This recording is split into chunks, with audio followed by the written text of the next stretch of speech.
Hello everyone, welcome back to the Ritual Flow.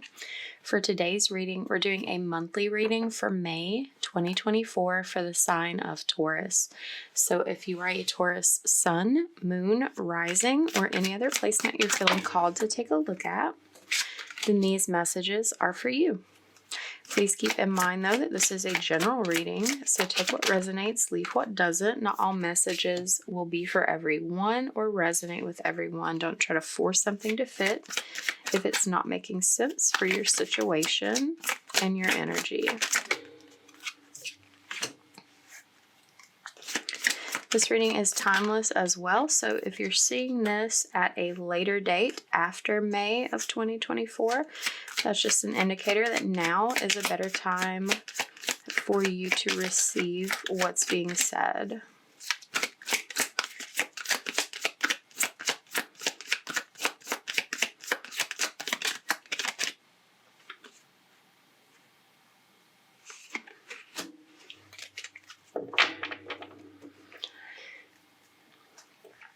Okay, so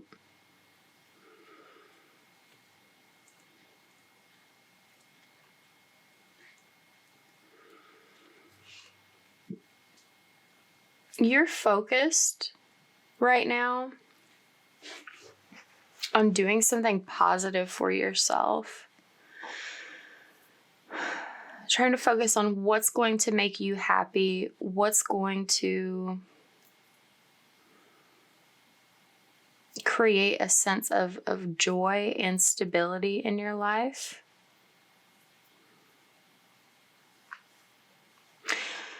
You have this vision for your future. Like you want your life to look a certain way.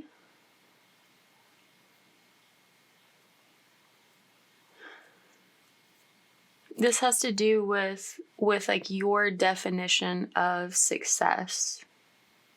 Your definition of wealth and abundance.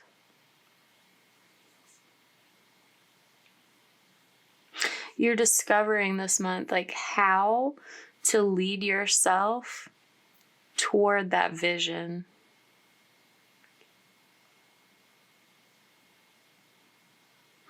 And there's this sense of urgency underlying this feeling, this desire. I'm getting this sense that like you feel like you're behind, like behind schedule. Like you feel like you should already be closer to your goals by now, or already be like living in this life that you desire.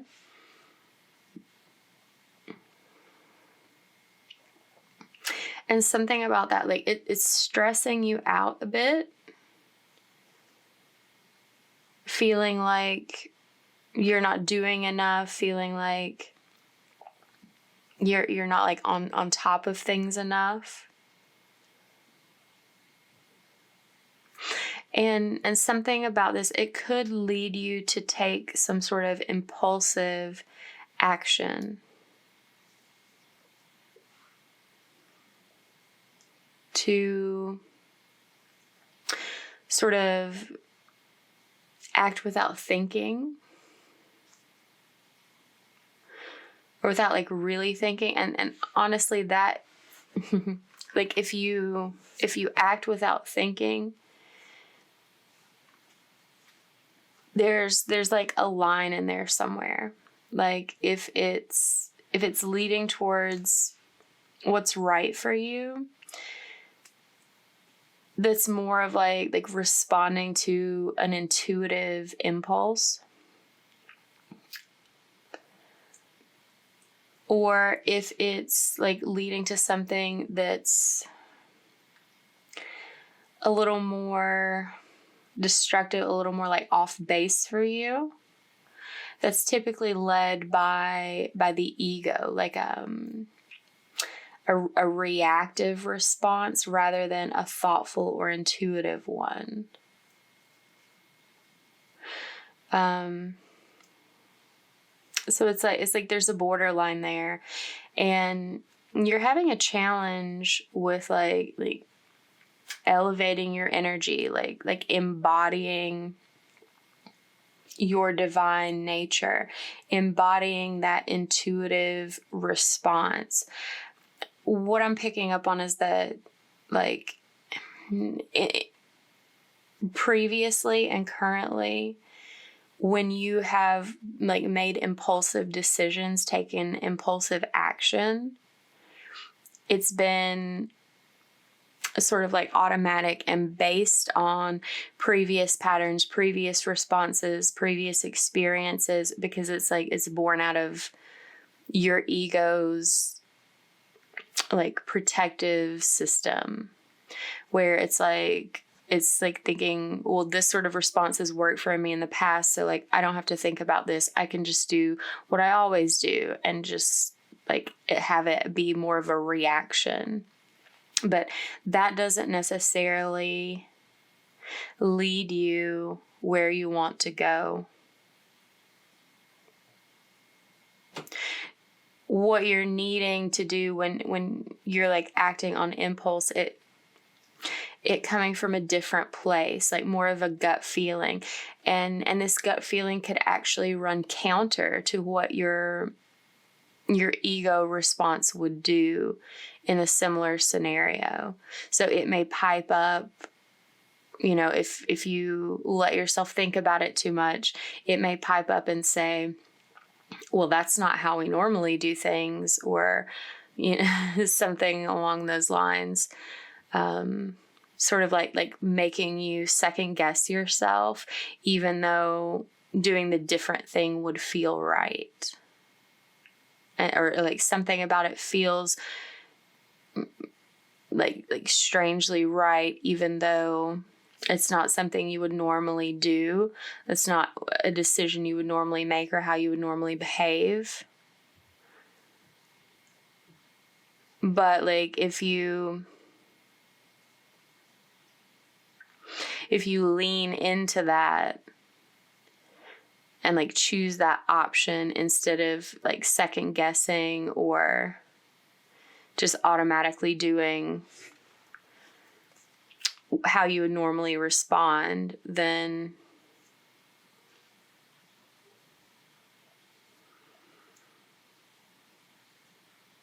like basically when you're listening to your intuition, it's going to like, that's a safe place to act without thinking. Acting without thinking through the ego, just sort of being like on autopilot, that's where it gets you into trouble. And that's sort of what you're struggling with right now. Discerning the difference between those two experiences and learning to navigate in a way like practicing that skill of listening to the intuition over the ego.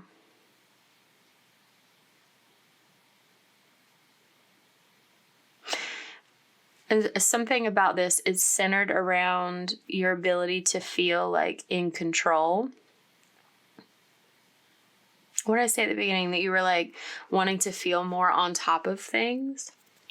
Yeah, that's like you don't want to feel out of control, and that normally that's something that like the ego protects you from by like redoing what's worked for you in the past, even though, you know, in a new situation, in a new space, experience, being a different, more like evolved and grown, learned like version of yourself, that same old response may not suit you and this new experience in the way that it has in the past.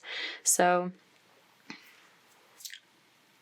learning to question that and consciously choose a better path, it brings this greater sense of stability and control, even when things would normally feel out of control. like you have been feeling out of control, and that's why you're so focused on like what you want the future to look like and what you need to do to be happy. But you have to be careful about, like, I don't know, like micromanaging that in some way, like nitpicking the details instead of letting things flow more naturally and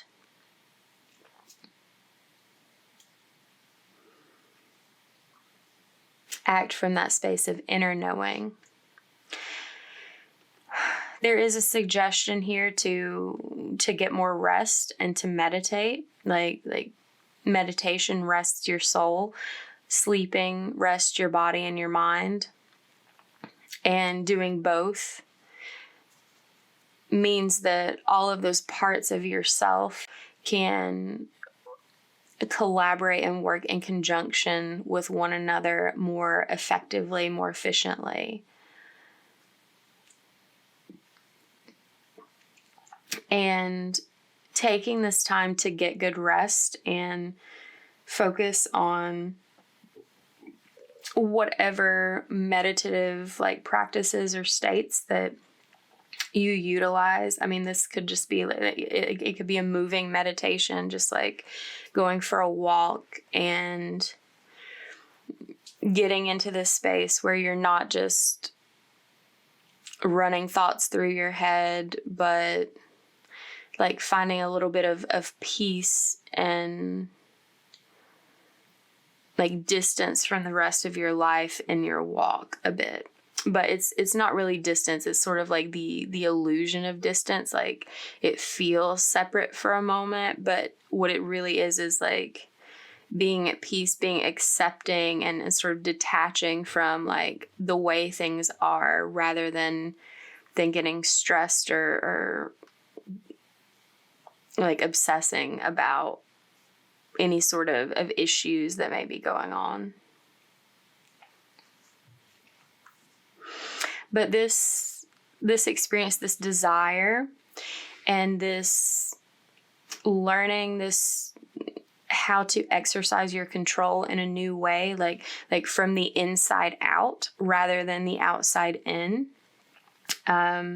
is leading you to like an elevated path, like an elevated timeline, basically towards this vision you have for the future, or like what your soul is really calling you toward.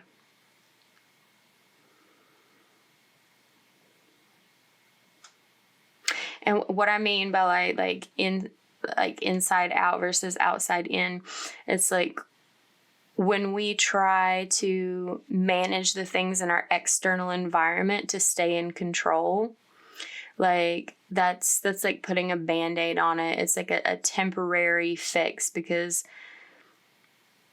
the things outside are always going to be changing. And to try to control and manage all of the external influences that aren't really a distinct part of you, like that consumes a lot of time and energy, and like it only makes you feel good and stable and in control as long as you have everything in the external just how you want it.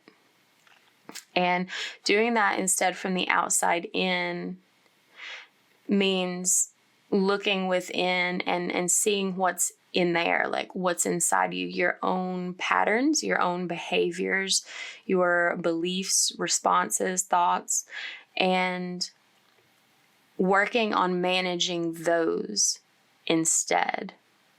Because when you manage those pieces that are inside you and get those where you want them, then that's the energy that you work from in the outside world, or like meet the outside world with. So you can control the things that happen inside you.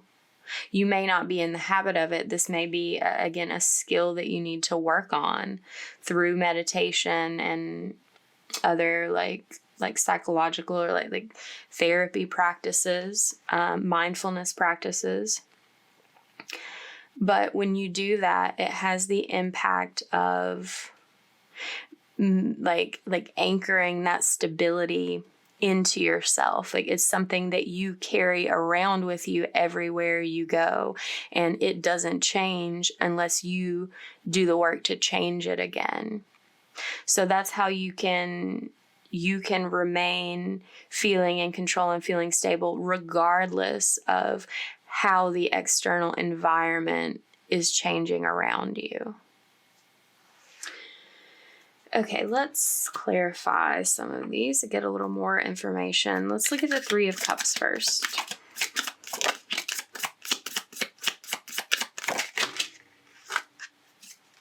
My goodness. Okay, let's see what all this is.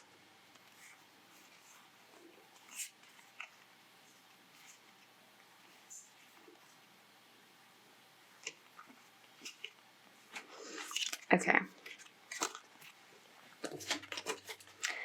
So, yeah, you're so focused on being happy because you feel like you're carrying a burden around with you. Like you have this vision, you have this desire, you have this higher timeline that you like. It's like you see it out in the distance, you see it on the horizon, but you're having this like stressful feeling, this burdensome feeling by feeling separate from it, by feeling like you're over here and the life you want to be living in is like over here somewhere.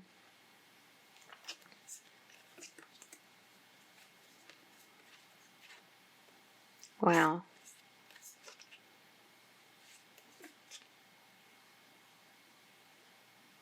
Okay. Well, I was concerned about how many cards came out here, but it's a beautiful little story. So, this burden that you're carrying, there's some sort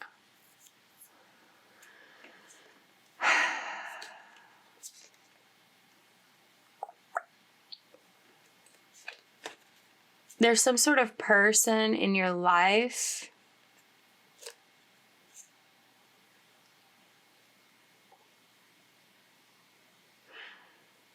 there's like two things here. For some of you, it could be both.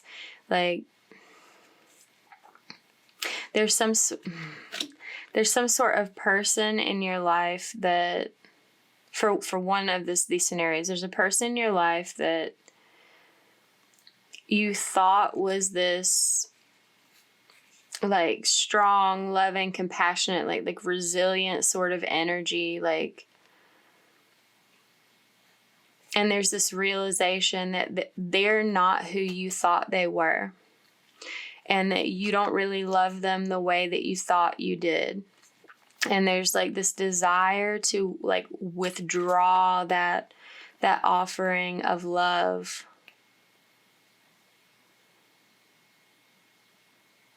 But you've not been making that effort to protect yourself, to like you haven't had the courage to make this change, the internal change necessary to do what's going to make you happy, which is like walking away, withdrawing from this situation that you realize is not right for you.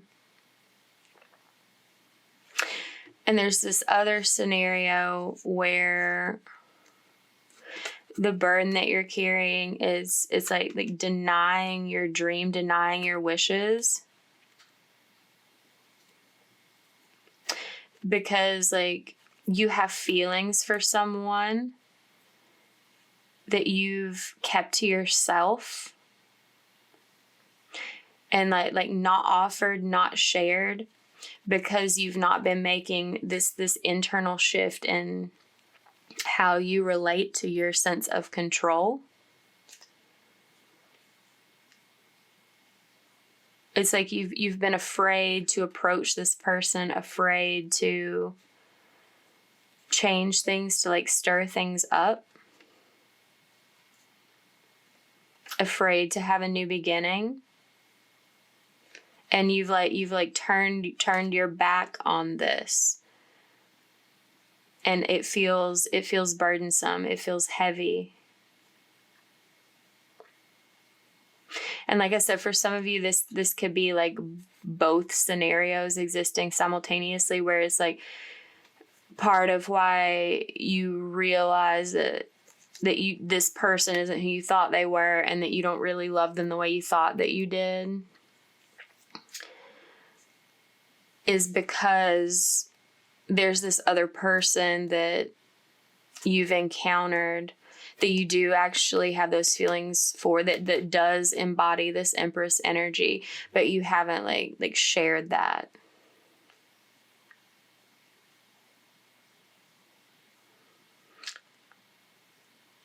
Likely due to some sort of fear around like not trusting your own judgment about the situation. Like you thought this one person was someone that they're not. So like, what if this other person is also someone that you think they're not?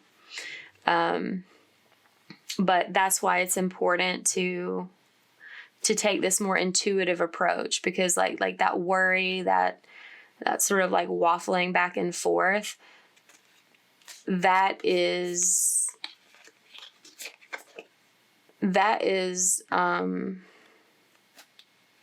your ego's doing. The intuition does not waffle. The intuition is not unsure at all because the intuition knows. Now, whether the ego is in a place to let you trust that and act on that depends on where you're at in your own growth process. But moving in general, regardless of how these pieces play out for you, the general theme of walking away from something that doesn't serve you and towards something better, or at least at this time perceived to be better, even if you don't fully trust it in this moment, like, it is going to be better for you. It is going to make you happier. Like having the relief of no longer being attached to someone that you know you don't really love anymore. It opens up this space for there to be another connection, whether that's this person that maybe you think you have feelings for or pretty sure you do and like haven't said anything, or whether it ends up being someone else in the future. Like the first step is to do it's like creating your happiness is a process. You first have to rid yourself of things that you know don't make you happy, and then that leaves space for things that could or will make you happy to come in. And, you know, it being a process, the first thing that comes in to fill that space may not be it either. So it's like, you don't cling on to that to try to make it something else. You let that go too. And it makes the space again for something new to come in.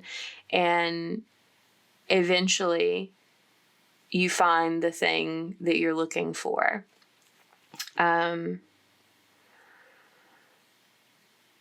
But, and I know that sounds like that could take forever, like rifling through, I'm saying like a file drawer, just like full of papers, and you're like looking for like one little paper, or like a needle in a haystack sort of scenario. But it only feels like looking for a needle in a haystack when you're not using your intuition, when you're letting the ego like worry you up. And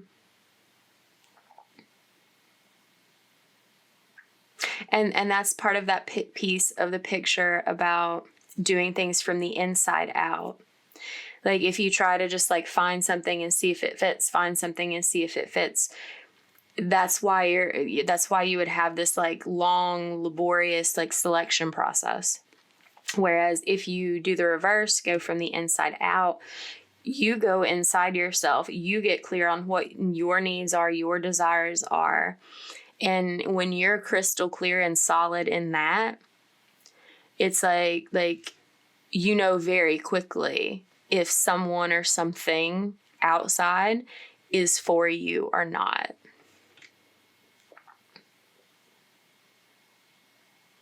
But like it takes work. Like you have this inner work to do that you've been, it feels like, avoiding, because it's hard. And you know, with the way things are, it affects other people. But that's the thing, when it affects other people a lot more when you're doing that from the outside in perspective. Like, other people get caught up in your confusion and this process. But like, when you get clear on what it is that you want and need, you can more easily, like, I guess, like, weed people and things out. And then there's not that experience of getting attached to someone or letting someone get attached to you only to find that it's not a good fit later.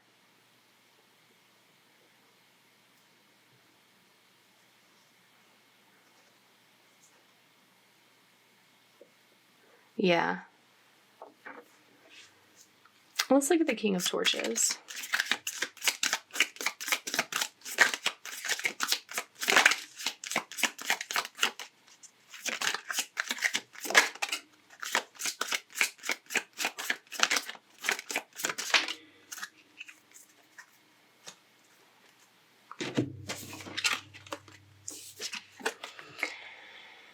Oh, wow. Okay. So what I was saying before about this scenario of like someone that you've experienced that you've, like, you know, you don't really like love anymore, and someone you've like got your eye on. This is like indicative of a third party situation. This may be someone that you're married to and like have some sort of foundation built with, and that's what you've been prioritizing because like in your mind, like, that's the right thing to do. But it's like this is the person that you've realized you're like, oh wow, like this isn't the person I thought they were. This is I don't really feel the way about them that I feel like I should in this scenario. This because of the foundation and making them a priority, because you have, like, you're supposed to. It feels like trying to meet some other like external expectations of you rather than what makes you happy. Like to do what's expected of you instead of what you really truly want to do, like, in your heart.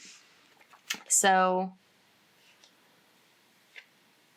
and like this feels like this toxic attachment, this like superficial attachment. It's like, yeah, well, like, I've committed myself to this, so I have to see it through sort of energy. But it's like, it's important for you to realize, like, you don't have to stay, like, just because you made a decision at some point doesn't mean that, like, you have to continue confirming and committing to that same decision for the rest of your life if you realize it's not right for you. Like, you don't have to sit and, like, be unhappy or, like, be in a toxic, negative situation where there is no love just because, like, you said yes one time, like 10 years ago. You have the power to step up and say, you know, I've been doing this, I've been trying this, and it's really not working for me. So I want to do something different. I want to choose something different. And this card's been coming out a lot this month, that like some sort of past life energy. It's like that's that intuitive pull. Like that's that person that you're curious about, but like a little worried, like second guessing yourself about whether they're going to be someone that you end up not loving as well. But the love is there. And intuitively you know this, but you're getting caught up in the ego. And that's what's like distracting you or deterring you, like throwing you off course from this vision.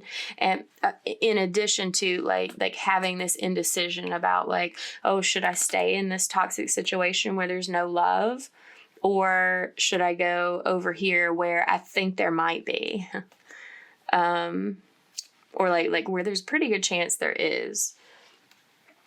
So it's like that's a sort of space that you're in right now with this. Let's look at the Emperor.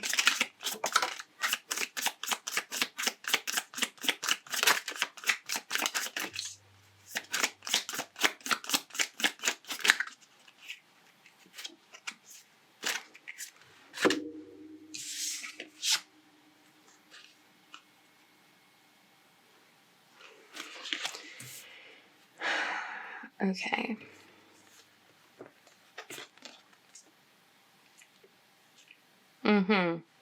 Yeah, so we saw this in the upright just a moment ago. The foundation that you've built in that commitment, because you're like, oh, I've already put so much effort into it. I've already invested so much in this that like I don't want to like stop now. But it's like you have to realize how unhealthy that sounds. Like, this is an example coming through that I heard someone else use the other day, about like saying you've been married for 10 years and there's no love there, and but you're thinking to yourself like about getting a divorce, and you're thinking, oh, but well, I've already invested 10 years in this. And it's like there's something inside you saying, you don't want to give up now, but like the realization that like this is a loveless marriage is like stark and real and heavy. So it's like then you're faced with that decision, but it's like, is that even really a decision? When you really look at it. So it's like, because the decision there is, oh, because you've already invested 10 years in this and you're unhappy with it, you're going to invest like 10 more or the rest of your life? What sense does that make? It's like you're investing in your unhappiness if you decide to do that. Whereas like the obvious choice would be to choose to just like cut your losses and stop sinking resources and time and energy and everything into something that's actively making you unhappy or making you feel this sense of lack, and shift that investment into something else that like gives back to you, that brings this sense of contentment and joy to your life.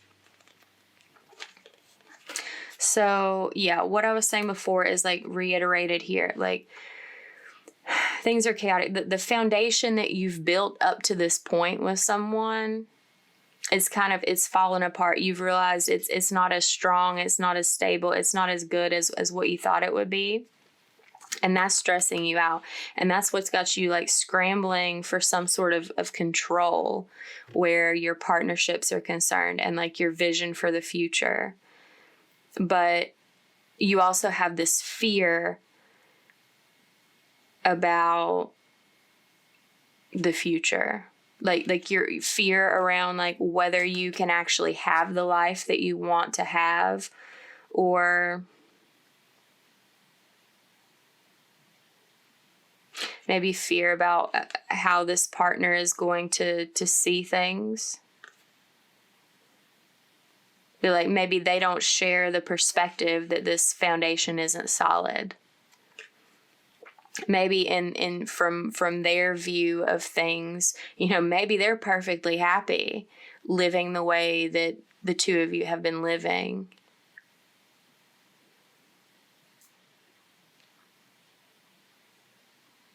So it's like, I don't know, maybe some sort of fear of that reaction.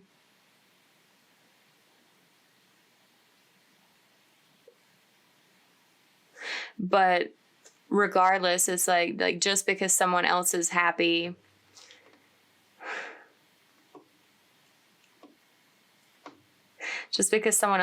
eating shit doesn't mean that you're going to be. I don't know why I was supposed to say it that way, but yeah. So yeah, you've been holding off, not been making this decision, like out of fear, out of like worry. And if you're having doubts about whether you can step into the life that you want to be living and like feel in control, feel stable there, the first thing I need to say to you is that, like, if you don't believe in it, you won't have it. Period. It's that simple. Like, if you're saying maybe I can, maybe I can't, well, then the answer is maybe. Maybe you can have it. But like, if you believe, if you know that you can, or like allow yourself to know that you can create and have whatever you want. If you say, like look at this vision you have for your life and say, I can have that. I can have that. And like truly believe that, like trust in it, then like it's for sure. You can create anything you want in your life.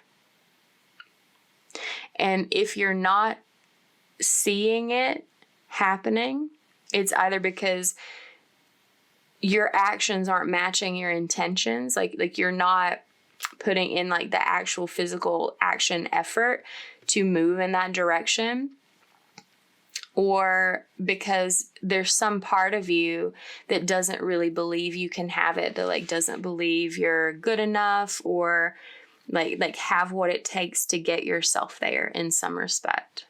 But like, if you believe and don't let any sort of doubt deter you in that belief, it's yours. Like, and it's only a matter of time. All right, let's look at the Four of Swords. Yeah, we had the Five of Swords on the bottom of that. So there's this energy of like wanting to win at all costs. But it's like part of you isn't sure exactly what your idea of winning is. Like, is it going to be winning to keep up with this investment that you've made? Like, is that winning? That, oh, I've put 10 years into this, and, you know, once I can say I've put 20 years into it, oh, I'll really be winning. Like, if that's your idea of winning, then that's what it is. But, like, if your idea of winning is, like, being happy, feeling joy, feeling contentment and love in your life, then that's a different decision. But like you have to decide what winning looks like for you. That's why you have to take this internal perspective to stop like looking outside. Like, is this what will make me happy? Is this what will make me happy? Is this what will make me happy?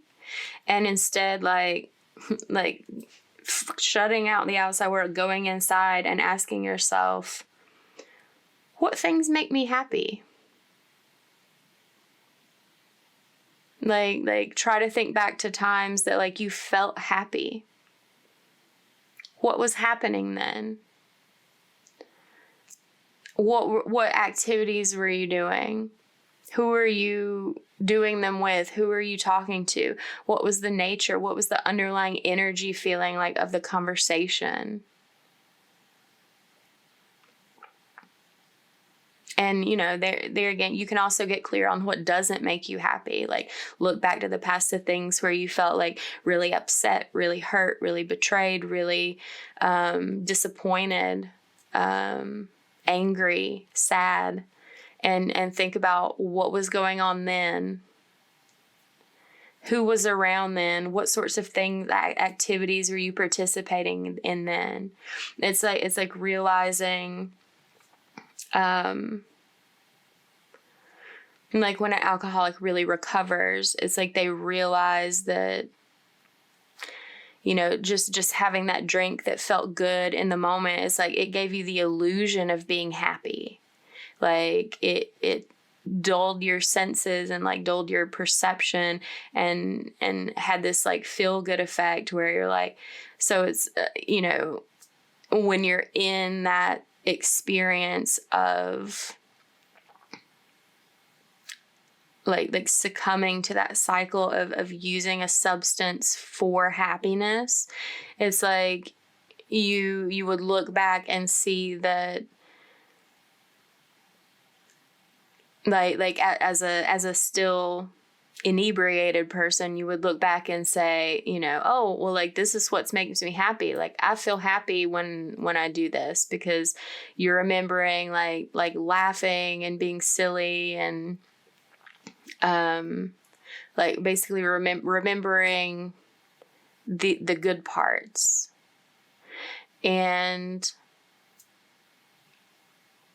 But it's like when that fades away, like when you get sober, it's like you realize that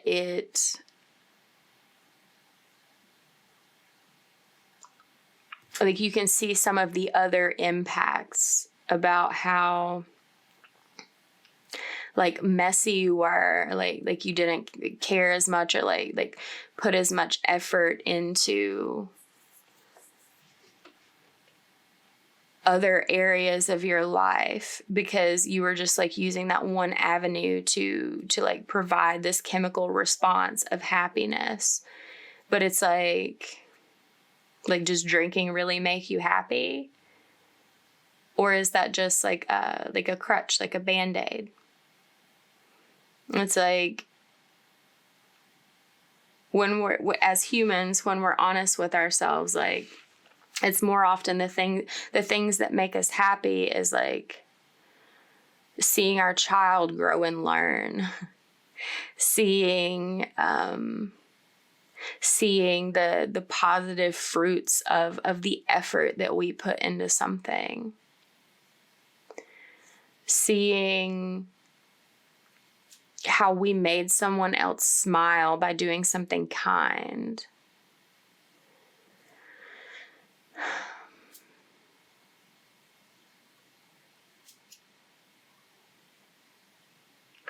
Basically, it's like if there's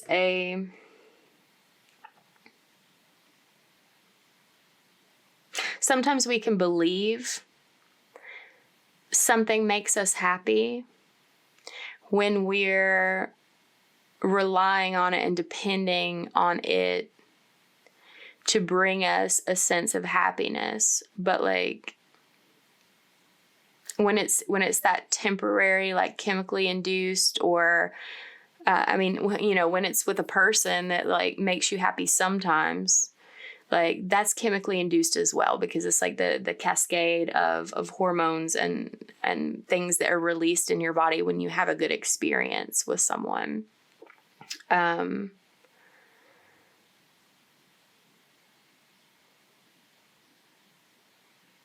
Yeah. So getting clear on what really makes you happy rather than what has been a substitute for happiness, like a temporary stand-in or like fill-in. It's like I'm seeing this image of like someone being able to hold like happiness actually in their hand versus someone holding like a cardboard cutout, like an image of happiness. Image is a very important word there, because like an image is kind of an illusion. It's not the real thing. It's a picture of the thing that it's portraying. And that feels like what you were operating in this situation with this other person. It was an image of happiness. And something about that, it's like you saw through the image, like to the reality. Like the picture in front of it started crumbling, and you realize there's like a really like dark and nasty painting with this like happy, like beautiful scenic portrait like overlaid on it. And what you're looking for is like actually like standing in the place that was beautiful, that was in that image, like overlaid. Okay, I hope that made sense. So, yeah. Yeah. Okay, I mean, relationships are important. And here, Four of Swords again. When you reflect on your experience in relationship and how it is that you want to see things, how you want to live, what you want to prioritize, you realize you have this like unshakable realization that you have been holding on to something that creates lack in your life, that creates this unhappiness. And you need to speak up and advocate for yourself, like express feelings towards something that truly like feels happy and move towards that. It's like what felt like a difficult decision previously, like when you really get to the heart of it and see your truth, there is no question. It's only moving on from something that's creating like lack, like a void in your life. I'm seeing this image like what this previous experience has been like for you. It's like it's been like building. It's building like this fancy little, I don't know, it's like a museum sort of thing, like an attraction. I'm seeing like someone built this like stage. There's like these glass cases that, you know, you would put like an object in, and like you've spent all this money, all this time, all this effort, like building this structure, building this whole thing, but you've just built like the shell of it. It's like, then you like stop there, and like someone like drives up in their car, like, oh, like check out this is a museum of my love, of my marriage, if that's appropriate, or commitment, like that I've built. Like but it's just an image. It looks like this cool like museum and attraction from the outside, but like when someone stops and like goes in to like see the displays and see what it's all about, like you go look around, every little glass case, every display, every frame on the wall is empty. It contains nothing. The stage that's there for performances is empty.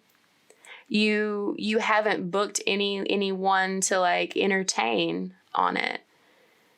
Nothing is going on in this museum that you've built. So it's like, what do you do? Do you keep building? Do you build an addition onto the museum and keep having nothing in it? Or do you hire some people who like sing and dance and act to like come on the stage? Do you start investing in things that are meaningful, that you would actually like to display in there?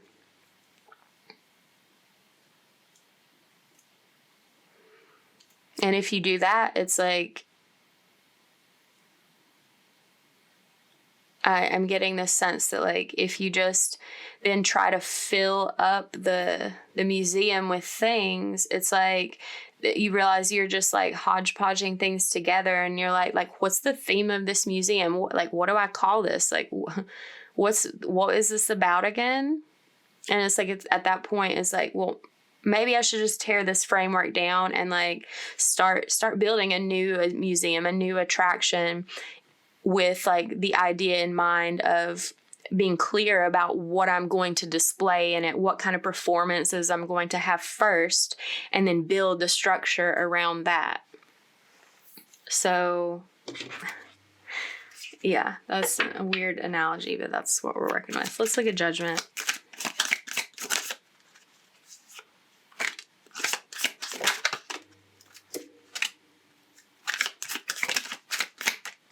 Yeah.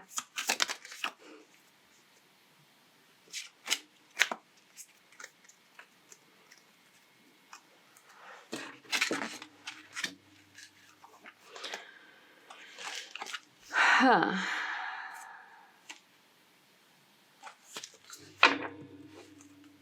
That's interesting. So there's some element of heartbreak here.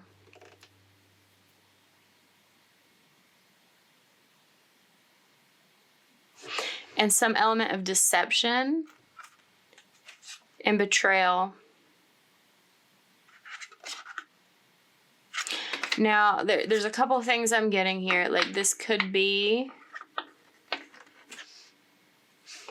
that part of why you're unhappy, part of why there's no love in this I'm calling it the previous situation, even if it's still current with you.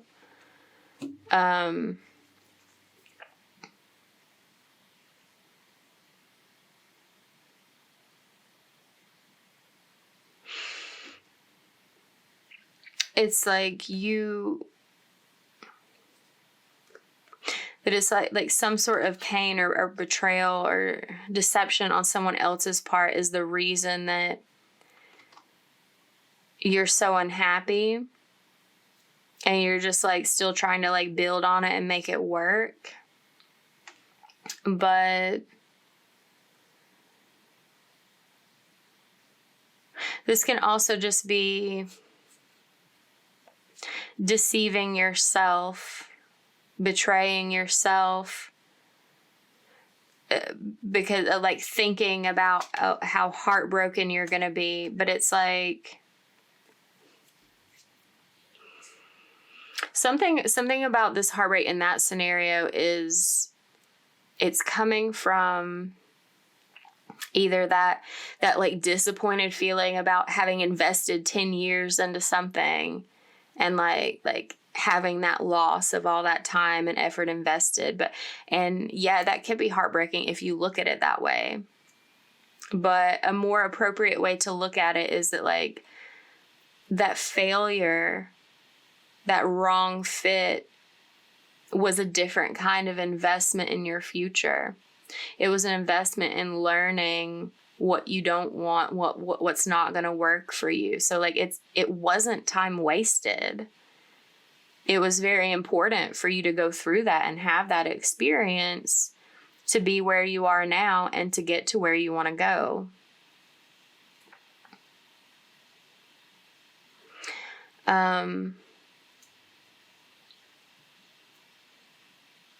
Yeah, and this is like exercising your will. Like there is a chance that maybe someone else has left you heartbroken and you're having to pick up the pieces.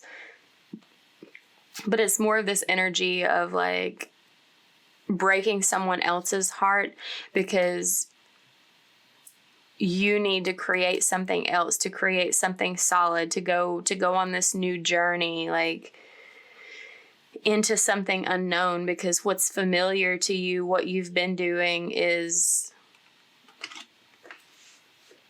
a whole ass museum full of nothing. All right. This is crazy. So basically, I think you get the gist of where things are headed for you, what sorts of things you need to think about and consider for yourself. So let's look at what they have to say about specific like physical or like more practical ways that you can care for yourself through this process at this time. damn, meditates on the bottom. What'd I say? Somebody else got that too. This Four of Swords, though, and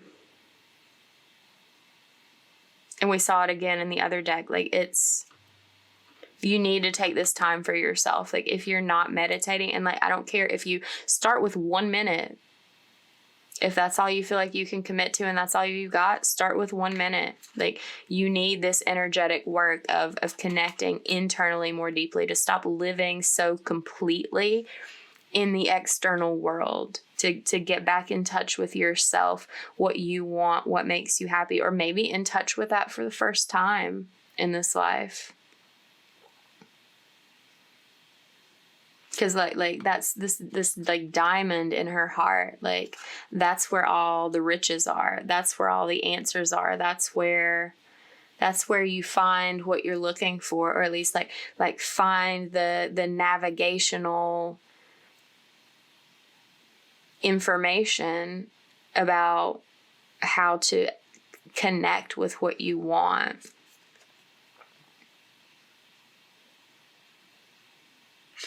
These cards came out for other readings too. I don't remember which ones they were, but it was two different ones. They didn't come out together last time.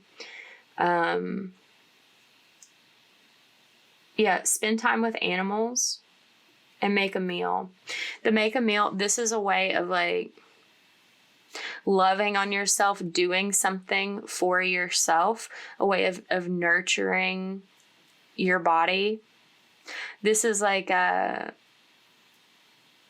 a more comfortable, like practical way of bringing something outside in to make a difference. Like, this is more like what you're used to. So it could be comforting in that way to control like what you're going to eat. Like if you're making a salad here, like how the vegetables are chopped, like whether you want the carrots in sticks or like in rounds, or you want to like grate it or whatever, like be in control of that and like enjoy what you're doing for yourself. But like, because you can control what food you decide to put in your body. You can offer that to yourself from the outside. But you can't control how other people feel, what they're going to do, you know, so this is like called like focus on controlling what you can on the outside and releasing, letting go, detaching from trying to control things that you can't. And this spend time with animals. Like if you have pets, like spend more time with them. Like this is going back to like the energy work. Like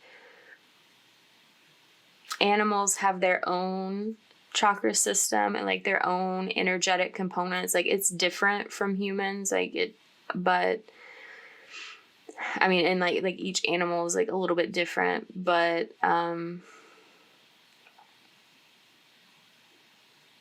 being a human, being in a human body as a soul is a very unique experience in many ways. And like it comes with unique benefits and blessings, but it also comes with unique challenges and responsibilities. And so this can help you like be more in a space of surrender and releasing, detaching from some of that control, to like spend time around beings who rely more so on their intuition, like having that balance between like intuition and like learned response, like reactivity is like animals have a more natural balance with that. And, you know, they don't have as much capability of changing it, of like exercising will in the same way, because they rely more on their instinct. But like they do what they need to do in each scenario, and like they don't they don't have the capacity to obsess about it to the point of not doing anything like a human does. And also it's like, you know, being with a pet or just spending time in nature, like watching other animals, connecting with them can be like a really grounding and nurturing experience that gets you out of your head. And this meditating gets you, it's a practice of getting like out of your head and being more embodied in your actions. And the intuition comes from like where the soul lives and works with the body. It's not a thought process.